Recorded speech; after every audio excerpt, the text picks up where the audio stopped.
প্রিয় দর্শক আসসালামু আলাইকুম। আজকে আমি এমন একটি ভিডিও আনছি, আপনারা দেখে খুব মানে আতঙ্কিত হবেন যে আসলে এটা কি সম্ভব। আমি যে জায়গাটা দাঁড়িয়ে আছি এটা হচ্ছে দুবাইয়ের নাথানিয়া একটা এরিয়া।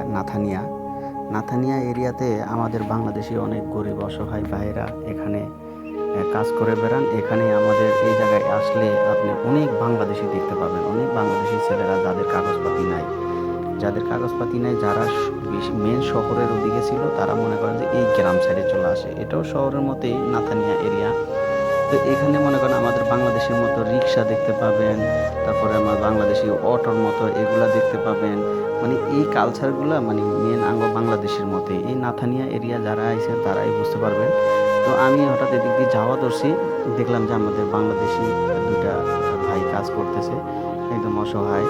পরে আমি ওদের সাথে কথা বলে দেখলাম ওরা খুব ভালো ফ্যামিলির, আজকে কপাল গুনে তারা এই ময়লার কাজ করে বেড়ায়। তো তারা অনেক স্বাবলম্বী হয়েছেন এই ময়লার কাজ করে। তারা এখন আর অন্য কাজ দিলেও তারা করবে না, তারা এটাই করবে। তো তারা এই দুইটা ছেলে চুক্তি হলো যে দুইটা যাতে আমি কথা বলে দেখলাম, একটা হলো দক্ষিণাঞ্চল কুয়াকাটা, আর একটা হলো এদিকে এই যে হালুয়াঘাট ময়মনসিংহের ওসব সাইডে। তো দুইটা যখন দুইটারই কাগজ নাই, রাস্তার সাইডে ঘুমায়, তখন দুইটা চুক্তি করলো যে আমরা দুজনে মিলে আমরা এই যে রাস্তার সাইডে যত ময়লা আছে এগুলো আমরা করে ক্লিন করে এগুলাতে ভালো ভালো যেসব আমরা মালামাল পাবো এগুলো আমরা বিক্রি করবো। তারপরে এরা এগুলা করে এখন মোটামুটি ভালো আছে। ভালো বাংলাদেশে বলে প্রতি মাসে আমাদের বাংলাদেশি টাকার মনে করেন যে 40-45 এরকম করে টাকা পাঠায় বাংলাদেশে নিজেদের খরচপাতি রেখে।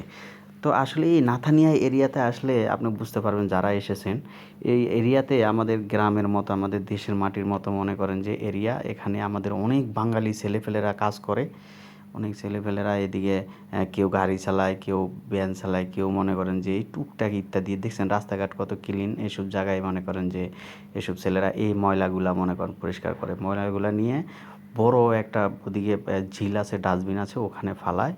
ওখানে মরুভূমির মতো ওইসব সাইডে নিয়ে ফালাই দিয়ে আসে। আর এখান থেকে বেছে বেছে যেসব কফির কাপগুলা, তারপরে ভালো ভালো দামি দামি যেসব ব্র্যান্ডের ইয়েগুলা, ভাঙাচোরা এসব মনে করেন ওরা আলাদা আলাদা করে আমাদের দেশের ইয়ের মতো। আর শহরের বিদেশের মাটিতে তো আপনারা জানেন যে ওরা সবসময় ব্ল্যাক বড় যেসব পলি, এসব পলিত করে ময়লা তারপরে রেখে দেয়।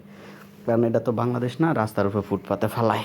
এটা নাথানিয়া এরিয়া, বিদেশের আইন সবাই মেনে চলে। এসব এরিয়া আপনি যখন আসবেন তখন আপনি বুঝবেন যে মনে হয় সেম আমি বাংলাদেশে আছি। আমার কথাও অনেকের বিশ্বাস নাও হতে পারে, আর যারা এই নাথানিয়া এরিয়াতে এসেছেন তারাই বুঝবেন যে এসব এলাকায় আমাদের বাংলাদেশি কত পরিমাণ ছেলেরা কাগজপাতি নাই, তারা এইসব সাইডে এসে বসবাস করে। কারণ এইসব সাইডে প্রশাসনের একটু প্রেশার কম আছে, সেজন্য ছেলেরা টুকিটাকি করে মানে জীবন জীবিকা নির্ভর করে, রাস্তার আশেপাশে ঘুমায়। দেখুন একদম সেম বাংলাদেশের মতো এরিয়াটা। তো আসলে এই ভিডিওটা আমি যখন এখান দিয়ে যাওয়া ধরছি, আমার বাংলাদেশে এসব ভাইদেরকে যখন দেখলাম তখন একটু কথা বললাম, যে বলার পরে আমি জানতে পারলাম যে আসলে দুইটা ছেলে বন্ধু হয়েছে, দুইটা ছেলে মিলে আর কি এই কাজ করে। তো তারা মোটামুটি ভালো একটা অ্যামাউন্ট তারা করে ফেলেছে। তারা এখন আর দেশের মাটিতে যাওয়ার মতো ওরকম মন মানসিকতা তেমন নাই যে ভালো টাকা একটা ইনকাম হয়। কারণ এসব ময়লার ফ্যাক্টরির ভিতর অনেক দামি দামি জিনিস তারা পায়।